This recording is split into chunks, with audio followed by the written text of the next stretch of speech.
2022, que ano foi esse? Chuvas torrenciais que provocaram deslizamentos de terra e destruição. Fake news, declarações polêmicas, eleições polarizadas e milhões de brasileiros passando fome.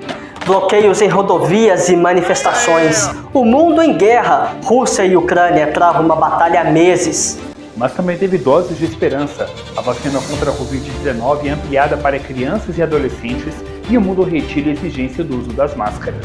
Os 200 anos da independência do Brasil e o coração de Dom Pedro I vem ao país pela primeira vez. A despedida, os ícones que deixaram seu legado. Chuva de prata que cai sem parar, quase me mata de tanto esperar. Os principais fatos que aconteceram em 2022, você confere a partir de agora. E não se esqueça de se inscrever em nosso canal, ativar o sininho para receber as notificações e nos seguir nas redes sociais. O JM Retrospectiva 2022 está no ar.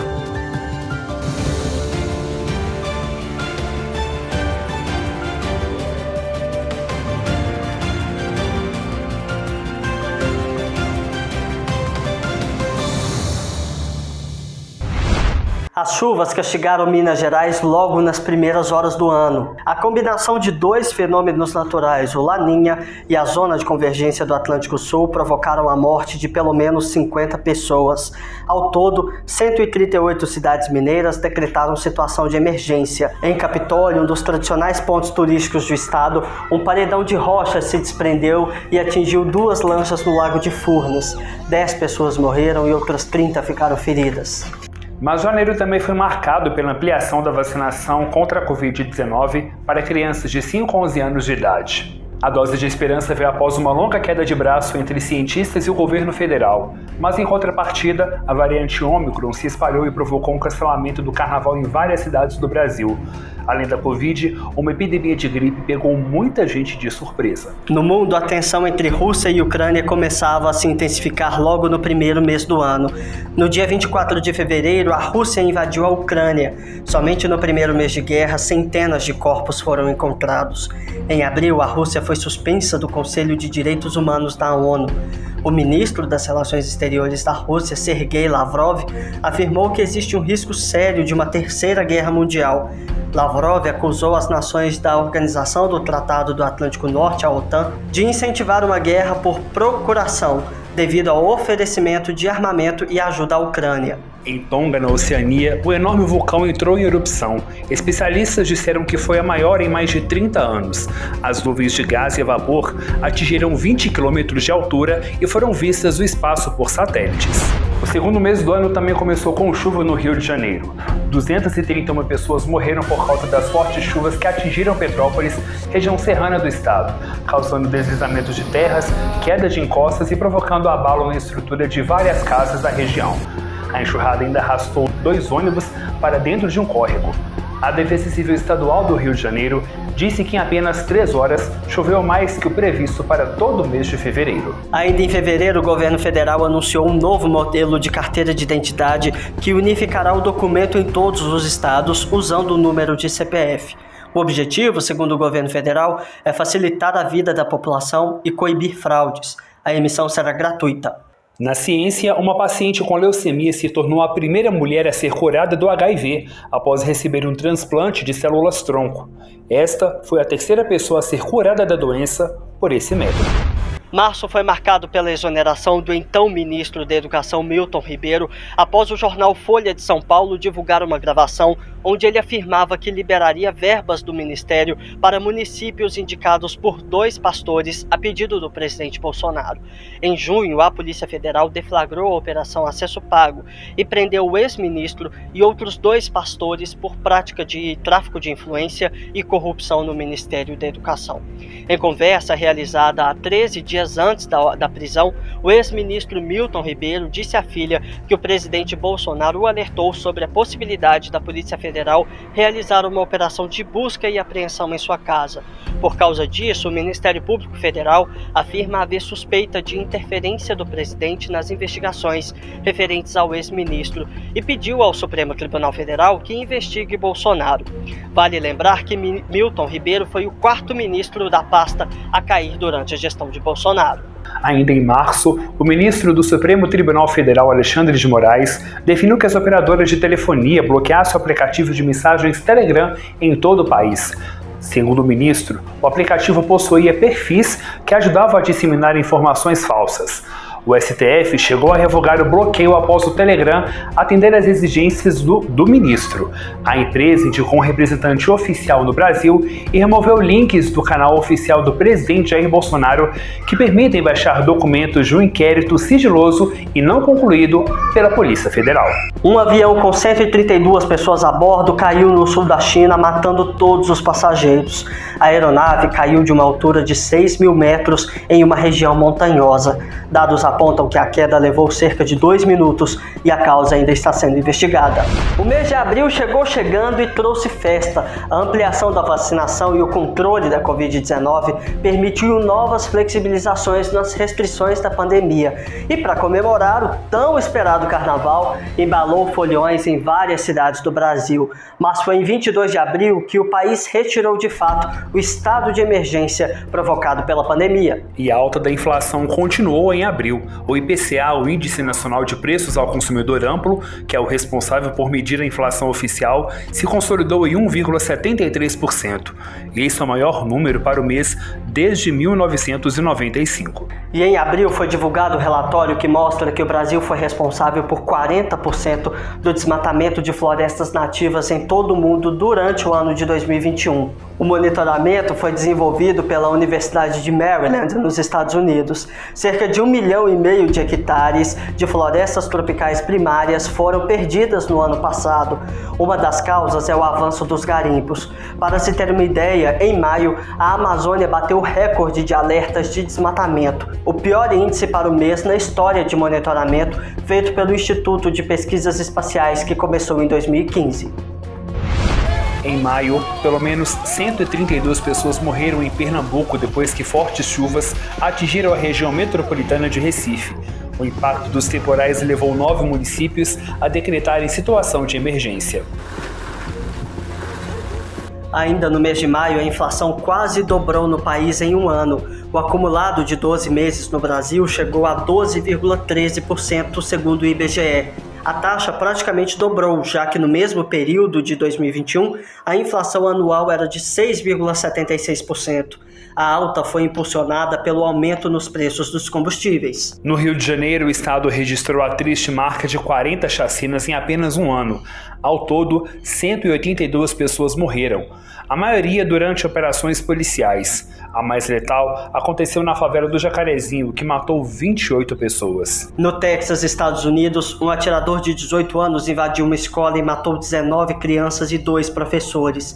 Ele estudava na escola e foi morto durante a ação. Na Índia, pelo menos 25 pessoas morreram por causa da forte onda de calor que atingiu o país. A temperatura ultrapassou os 40 graus em uma época em que não costuma fazer tanto calor no país. Um time internacional de astrônomos divulgou a primeira imagem de um buraco negro no centro da Via Láctea. A imagem foi obtida a partir de uma rede de 8 radiotelescópios espalhados pelo mundo. Buracos negros são uma região do espaço com um campo gravitacional tão intenso que nem mesmo a luz consegue escapar de dentro dele. A metade do ano começou com um mistério que mais tarde se transformou em um crime de repercussão internacional. O indianista Bruno Araújo Pereira e o jornalista inglês Dom Phillips foram assassinados durante uma viagem ao Vale do Javari, no Amazonas. Ambos eram conhecidos por defender os indígenas e a Amazônia de atividades criminosas. O problema naquela região é tão grave que a FUNAI, a Fundação Nacional do Índio, perdeu metade dos servidores, inclusive Bruno Pereira, que foi exonerado após comandar uma operação que distribuiu balsas de mineração no Vale do Javari. A metade do ano também chegou com uma estatística terrível. Mais de 33 milhões de brasileiros estavam em situação de insegurança alimentar grave. O aumento da fome no Brasil acompanhou o crescimento da inflação. Em 2020, eram 19 milhões. O levantamento mostrou ainda que 125 milhões convivem com a incerteza de que se vão se alimentar, o que representa quase 60% da população brasileira.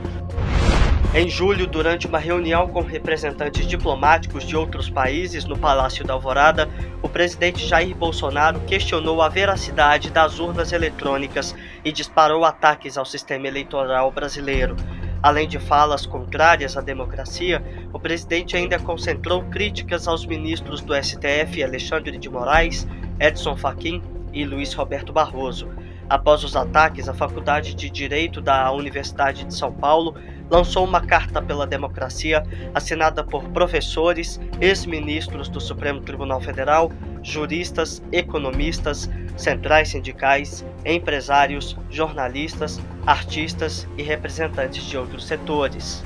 No dia 23 de julho, a Organização Mundial de Saúde declarou que a monkeypox, mais conhecida como varíola dos macacos, configurava emergência de saúde global internacional. O vírus se espalhou rapidamente por diversos países e no Brasil a primeira morte causada pela doença foi registrada aqui em Minas Gerais, na cidade de Uberlândia. A vítima era do sexo masculino e com baixa imunidade. O vírus é transmitido através de contato próximo com lesões, fluidos corporais, gotículas respiratórias e materiais contaminados. Avanço na tecnologia. A capital federal foi a primeira cidade do país a receber a 5ª geração de internet móvel, o 5G. De acordo com a Anatel, o 5G pode representar grandes avanços para diversas áreas da sociedade, como medicina, trânsito e comunicação. Todas as capitais do país já operam com a nova tecnologia. Depois de 1 mês e meio como primeira-ministra do Reino Unido, Liz Truss renunciou ao cargo. Truss foi a 3ª parlamentar a deixar um dos cargos mais importantes no comando do país e a que menos permaneceu no cargo na história. Após sua saída, 4 dias depois, Rishi Sunak foi anunciado como novo primeiro-ministro após seu rival Boris Johnson desistir da disputa. Na Europa, as altas temperaturas provocaram uma das piores ondas de calor do continente. Em Londres, os termômetros chegaram a registrar 40 graus, o que desencadeou diversos focos de incêndio pelos arredores do país. Espanha, Portugal e o sul da França também registraram pontos de incêndio. Segundo especialistas, a forte onda de calor que atingiu o hemisfério norte está associada ao aquecimento global. Em agosto, a coleta do Censo Demográfico entrevistou mais de 80 milhões de brasileiros. No mundo, a crise entre Estados Unidos e Taiwan aumentou. A China lançou exercícios militares e acabou rompendo diversos acordos bilaterais depois que a presidente da Câmara dos Estados Unidos visitou Taiwan. Em 7 de setembro, o Brasil completou 200 anos de sua independência de Portugal. E para celebrar a data, o Congresso Nacional realizou uma sessão solene. O coração de Dom Pedro I, que estava conservado há mais de 180 anos em um recipiente de vidro, desembarcou em Brasília. O órgão foi trazido a bordo de um jato da Força Aérea Brasileira para a exposição Um Coração Ardoroso, Vida e Legado de Dom Pedro I no Palácio do Itamaraty, em comemoração ao bicentenário da independência no Brasil. E também em setembro, o mundo parou para se despedir da Rainha Elizabeth II. A monarca que teve o reinado mais longevo de toda a história morreu de causas naturais aos 96 anos no dia 8 de setembro. Segundo o balanço divulgado pelo governo britânico, 250 mil pessoas passaram pelo velório da rainha, que foi aberto ao público e contou com a presença de cerca de 400 líderes de todo o mundo. O rei Charles III, filho mais velho da monarca, assume o trono como novo chefe de Estado dos 15 países que compõem o Reino Unido. Ainda em setembro, um atentado contra a vice-presidente da Argentina, Cristina Kirchner, ganhou repercussão mundial. A parlamentar sofreu um ataque com arma de fogo em frente ao seu apartamento. As imagens mostram o momento em que um dos suspeitos, o brasileiro Fernando Andrés Sabag Montiel, consegue chegar próximo ao parlamentar, aponta a arma e dispara, mas o revólver falha. Além de Fernando, outras 2 pessoas suspeitas de planejar o ataque estão presas. A Organização Pan-Americana de Saúde emitiu no dia 21 de setembro um alerta sobre o risco do Brasil voltar a registrar casos de poliomielite. O Brasil chegou a erradicar oficialmente a doença em 1984, pode voltar a ter casos devido à baixa cobertura vacinal. conhecida como paralisia infantil, a doença causa paralisia irreversíveis em partes do corpo humano. Ainda no mês de setembro foi aprovada a primeira vacina nasal contra a Covid-19 no mundo. O imunizante desenvolvido na China é um spray aerosol aplicado pelo nariz e servirá de reforço contra a doença no país. Em outubro tivemos as eleições. Os olhos do mundo estavam atentos ao resultado da disputa entre Luiz Inácio Lula da Silva e Jair Bolsonaro. O petista foi eleito novo presidente da República com 50,90% dos votos. Com isso, Lula se torna o político que mais vezes foi levado ao comando do Poder Executivo pelo voto direto na história da República. Após o resultado das eleições, grupos bolsonaristas começaram uma manifestação em rodovias pelo país. Mais de 300 pontos de bloqueios foram registrados em quase todos os estados. Somente 2 dias após as eleições, o presidente Bolsonaro se pronunciou e pediu aos manifestantes que liberassem as rodovias. Mas outubro também trouxe esperança. A farmacêutica BioNTech anunciou que vacinas contra o câncer podem estar disponíveis até o ano de 2030. Segundo a empresa, a mesma tecnologia usada na produção das vacinas contra a Covid-19 pode ser reaproveitada pelo sistema imune no ataque às células cancerígenas. Em novembro, um surto de gripe aviária preocupou as autoridades do Peru. Isso porque mais de 13 mil pássaros contraíram a doença e morreram em decorrência do vírus. De acordo com autoridades do país, a espécie de pelicanos foi a mais afetada e carcaças foram encontradas nas praias do litoral e no centro do país. Barbárie no Espírito Santo. Um ataque a tiros em 2 escolas do município de Aracruz deixou 3 mortos, 13 pessoas feridas e uma população estarrecida. O assassino, que é menor de idade, invadiu uma escola estadual e disparou diversas vezes contra alunos e funcionários que estavam no local. Após efetuar os disparos, o atirador fugiu em direção a um outro centro educacional, onde realizou mais disparos. O atirador está preso. Um deslizamento de terra arrastou carros e caminhões na BR-376 que liga os estados do Paraná a Santa Catarina. O deslizamento deixou mortos e feridos. E dezembro começou bem para os nossos hermanos. A Copa do Mundo de 2022 consagrou a Argentina como tricampeã de um dos torneios mais importantes do planeta. Sediada no Catar, o Mundial contou com a participação de 32 seleções. Mas também teve dor de cabeça em dezembro. Pela 3ª vez no ano, os metroviários de Belo Horizonte cruzaram os braços e entraram em greve. Eles reclamam do processo de privatização da Companhia Brasileira de Trens Urbanos de Minas Gerais. Segundo o sindicato da categoria, os metroviários exigem manutenção do emprego de aproximadamente 1.600 trabalhadores concursados da empresa. E trabalhadores do setor aeroviário também decidiram paralisar as atividades em boa parte do país. O sindicato dos aeronautas reivindicam a recomposição das perdas salariais, além do ganho real, tendo em vista os altos preços das passagens aéreas que têm gerado crescentes lucros para as empresas. Ainda em dezembro, horas após a diplomação do presidente eleito Luiz Inácio Lula da Silva pelo Tribunal Superior Eleitoral, o ministro do STF, Alexandre de Moraes, a pedido da Procuradoria-Geral da República, determinou a prisão do indígena José Acácio Serene Chavante, por possíveis práticas de atos antidemocráticos. Por conta da decisão, manifestantes vestidos de verde e amarelo tentaram invadir o prédio da Diretoria-Geral da Polícia Federal em Brasília. E 2022 também foi marcado por despedidas. Grandes nomes da música, da arte e da literatura brasileira deixaram um vazio no coração de milhares de fãs. Se tem luar no céu, retira o véu e faz chover sobre o nosso amor. Chuva de prata que cai sem parar, quase me mata de tanto esperar. Um beijo molhado de luz sela o nosso amor. O Retrospectiva JM 2022 chegou ao fim. E para continuar a acompanhar todo o nosso conteúdo, não se esqueça de inscrever no nosso canal, ativar o sininho para assim receber todas as nossas notificações. Bom, não se esqueçam de deixar o seu like e compartilhar este conteúdo. Obrigado pela sua companhia. Boas festas, até o ano que vem. Tchau.